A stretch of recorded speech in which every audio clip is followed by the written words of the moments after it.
Let's talk about a different kind of history, the kind you can taste. Today's grocery stores only have a few kinds of vegetables, but gardens long ago were full of many different plants. These plants weren't just food, they were medicine, they helped people survive, and they added flavor to meals. So what changed?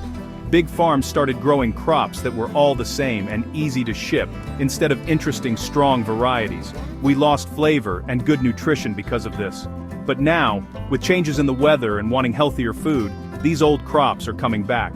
Many of them grow well in bad soil, don't need much care, and come back every year.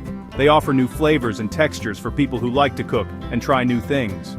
Bringing them back isn't just about looking back, it's about building a strong, tasty future. Getting started is easy. Find old seeds, pick a couple of interesting plants, and put them in a small garden spot or a pot.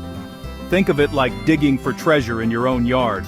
You're not just growing food, you're bringing history back to life. And the rewards? Much tastier than another plain tomato from the store. These old foods are ready for their comeback.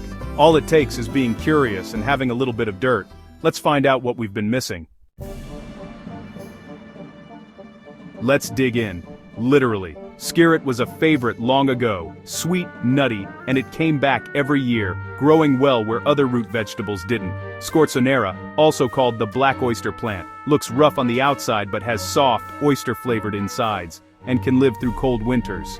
Salsify, which is like its cousin, tastes a bit like oyster and artichoke, and its young shoots can be used like asparagus in the spring. These root vegetables became less popular because they are a bit strange and hard to prepare, not because they don't taste good. For people who garden at home, that's a small price to pay for a special taste. Grow them in sunny, well-drained soil, plant them in the spring, water them, and wait. The reward roots that connect you to the past and make winter meals amazing. These are flavors worth finding again. Old roots, new magic. Now, let's look at plants that grow above the ground.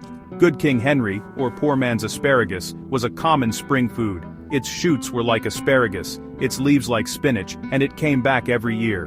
Cardoon, which is like a big showy cousin of the artichoke, has stalks you can eat that taste nutty and like artichoke. Plus, its flowers were used to make cheese.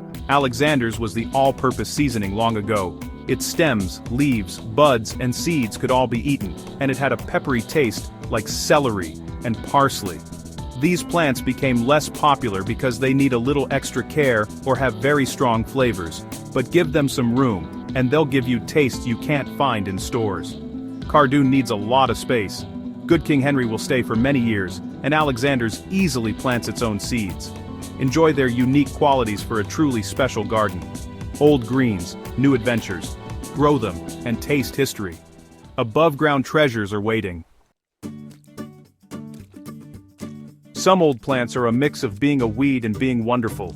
Orach, or mountain spinach, grows well in hot weather, comes in bright colors and offers mild, salty greens. Even its seeds were used to make porridge. Lamb's quarters, which is now seen as a weed, was once valued for how healthy it was. It has more iron and protein than spinach, and it grows anywhere. Old rocket, or arugula, was wild, peppery, and strong, used for both salads and medicine. These plants are tough, plant their own seeds, and make us think differently about what a garden should be. Let them grow, and they'll come back year after year with little effort. Bringing them back means more variety, flavor, and strength. Sometimes the best foods are the ones we've forgotten about. Find these forgotten flavors again. Your garden and your plate will thank you.